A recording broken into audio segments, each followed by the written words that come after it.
The world was a desolate wasteland, empty, devoid of her presence.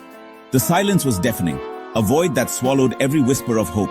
The sands stretched endlessly, mirroring the emptiness in his heart. Her absence echoed louder than any thunder. Each lightning strike illuminated the stark reality of his solitude, a cruel reminder of the love that once was. Jami, the poet, wandered, a wraith lost in a desert of longing. His lute, once a source of joy, now played only mournful tunes, each note a lament for his lost love. His heart, a withered rose, yearned for a single drop of her love. Forbidden, they called it. Yet the heart knows no boundaries, no laws. It beats, it aches, it hopes. A cruel jest of fate. The heavens seemed to mock his pain, the stars indifferent to his suffering. Each night he searched the skies for a sign, a glimmer of hope. Each sunrise brought fresh pain, a reminder of stolen moments and shattered dreams. The dawn, once a symbol of new beginnings, now only heralded another day of heartache. The fragrance of her memory, bittersweet torture. Every scent, every breeze carried whispers of her, haunting him with what could have been. Sleep offered no escape, only visions of her laughter, now a distant echo in the chambers of his heart. Dreams, once a refuge, had become a prison, chaining him to the past. He sought solace in the words of travelers, hoping for a miracle, a tale of lovers reunited, defying the decrees of fate. A wizened dervish, eyes twinkling with ancient wisdom, spoke of patience. Love, he said, is a tempest that both breaks and remakes. A young nomad, his face etched with the pain of separation, offered camaraderie. The journey is long, he sighed, but hope is our compass. Their words, though laced with empathy, offered little comfort. Jami's pain was a solitary beast, gnawing at his soul. Jami's poetry became his sanctuary. Ink flowed like tears, staining parchment with his anguish. His words, a tapestry woven with love's agony and ecstasy. He wrote of her eyes, galaxies of longing reflecting his own despair. Her voice, a haunting melody that taunted him from across the chasm of separation. Love is a master, he wrote, that binds us with chains of desire, invisible yet unbreakable. His verses, imbued with raw emotion, resonated with those who had loved and lost. They found solace in his pain, a reflection of their own. Days bled into nights, each one a testament to love's enduring power. The passage of time seemed to blur, as if the universe itself was caught in the throes of an eternal dance. The stars whispered secrets of ancient loves, while the sun and moon played their timeless game of hide-and-seek. Jami, his body frail, his spirit unbroken, wandered the earth, a testament to love's endurance. His steps, though slow, were filled with purpose. Each stride was a silent ode to the love that had both uplifted and tormented him. The landscapes he traversed mirrored his inner journey, vast and unending. Love, he realized, was a double-edged sword. It had the power to heal and to hurt, to bring joy and sorrow in equal measure. The horizon he gazed upon was a metaphor for the endless possibilities and the countless challenges that love presented. It could elevate the soul to dizzying heights, yet plunge it into the depths of despair with equal ease. The peaks and valleys of his emotional landscape were a testament to this duality. Each moment of triumph was shadowed by a potential fall, each joy tinged with the possibility of pain. He bore the scars of love's cruel blade with stoicism. Each mark on his body was a story, a memory of a love that had left its indelible imprint. His hands, though scarred, were a testament to the battles he had fought and the resilience he had shown. Each wound a testament to the depth of his emotion, a badge of honor worn with both pride and pain. His eyes, often filled with tears, reflected the depth of his feelings. The horizon he looked upon was not just a physical boundary, but a symbol of his enduring hope and determination. His suffering, though excruciating, refined his soul, transforming him into a vessel for love's bittersweet symphony. In moments of solitude he found peace, a quiet acceptance of his journey. The serene landscapes around him mirrored the calm he sought within, a testament to the transformative power of love and suffering. Years drifted by like autumn leaves, each one a silent witness to the passage of time. Each leaf carried away a fragment of Jami's hope, leaving him feeling more desolate with every passing season. Yet, amidst the ruins of his heart, a profound acceptance bloomed. It was as if the very act of losing hope had planted the seeds of a new understanding. He had railed against fate, cursed the heavens for their cruelty, but resistance was futile. The storms he faced were not meant to be fought, but to be weathered. Love, he realized, demanded surrender. It was not a battle to be won, but a journey to be embraced, with all its highs and lows. Life, with its tapestry of joy and sorrow, was to be embraced in its entirety.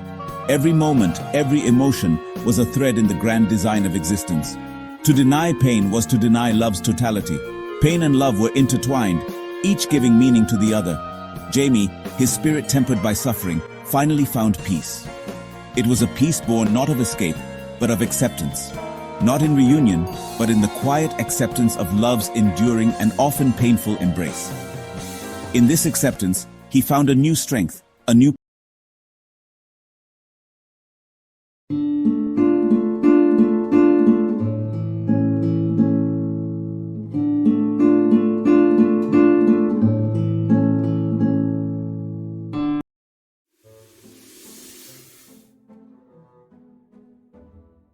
And so they parted for the final time, knowing that their love had been a beautiful, fleeting chapter in their lives, but could never be rewritten. The desert wind carried their memories away, leaving only the lessons they had learned. They accepted their past, finding closure in the knowledge that it had shaped them into who they were.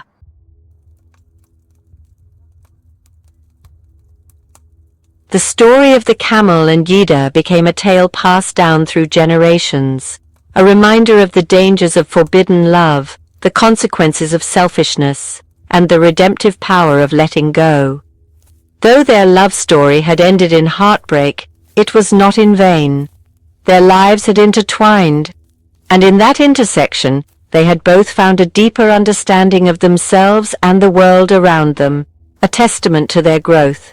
Ultimately, the camel and Jida's love story was not just about passion and desire, it was about growth, loss, and the painful yet transformative journey of the heart.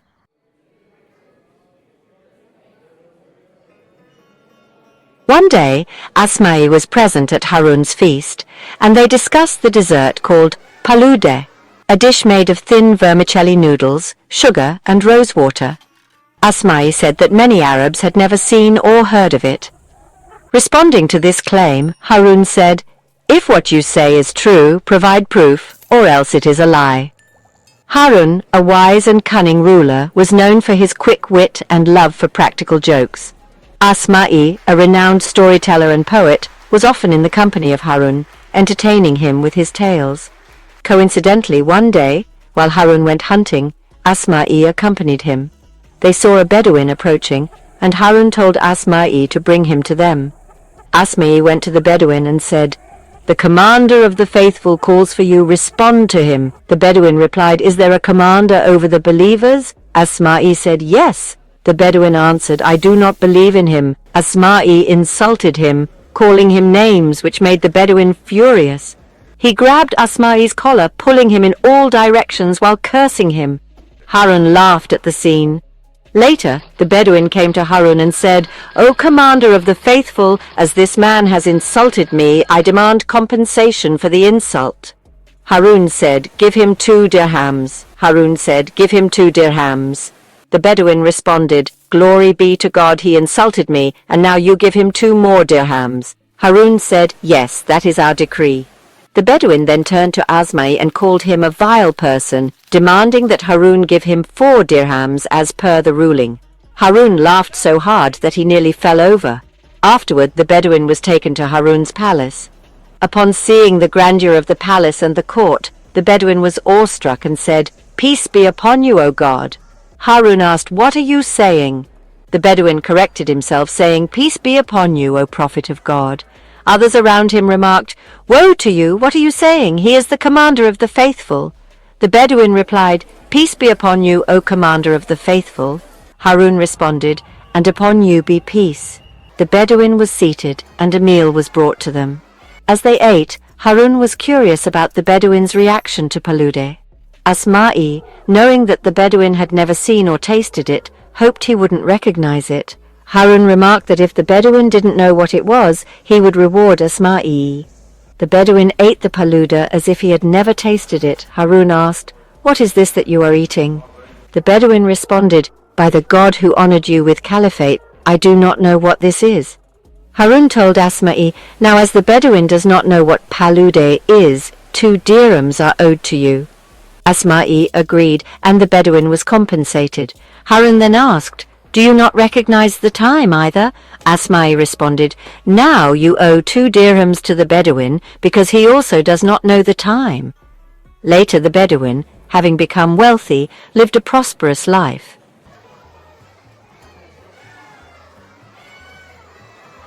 One day the Caliph was having a meal with a roasted lamb before him. A Bedouin from the desert arrived and was invited to join them. As he sat down, he began eating greedily, tearing the lamb apart. Observing his behavior, Harun asked, "Why do you eat this lamb so voraciously as if its father had wronged you?" The Bedouin, in his innocence, replied, "It is not that, but rather you look upon it with such compassion that I cannot help but eat it with such gusto as if its mother had breastfed you." The misunderstanding of the Bedouin brought a wave of amusement to the gathering.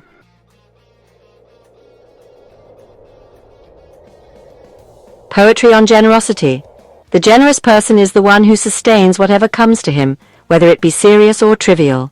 The treasury of his kindness cannot be exhausted, and his compassion is his greatest asset.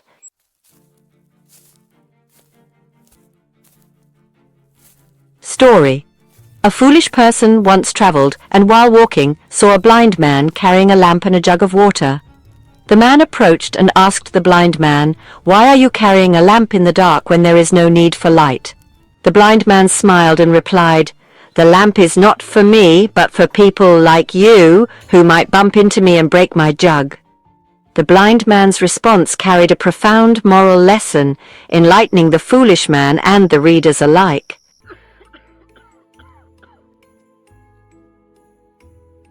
A man with an ugly appearance and poor health once met Farazdak. Farazdak looked at him and asked, "What has happened to you that you look so pale?" The man replied, "When I saw you, I thought about my sins and my face turned pale." Farazdak asked, "Why did you think of your sins when you saw me?" The man answered, "I feared that God might punish me and turn me into someone as disfigured as you."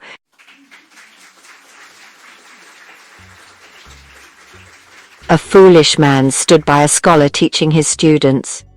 The man requested his deposit back, but the scholar told him to wait until he was finished teaching. Thinking the lesson was about shaking the scholar's head, the foolish man said, "I will shake my head in your place, and you can give me my deposit now." The scholar laughed and said, "You are wrong, my friend. The lesson is not just about shaking the head."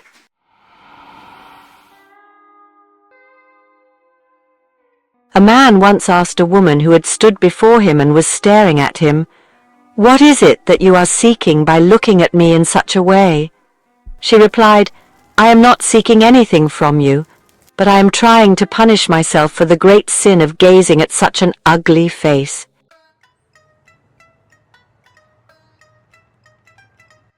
A judge in Baghdad once walked to the Friday mosque on foot. A drunk man recognized him and greeted him with respect. He asked, "Is it proper for a judge to walk on foot?" The intoxicated man swore to carry the judge on his back and did so. When the judge was brought, the drunk asked, "Shall I ride fast or slow?" The judge, amused by the irony of the situation, replied, "Neither. Just make sure not to hurt yourself or me and walk steadily." The judge's ironic response entertained the drunk and the reader.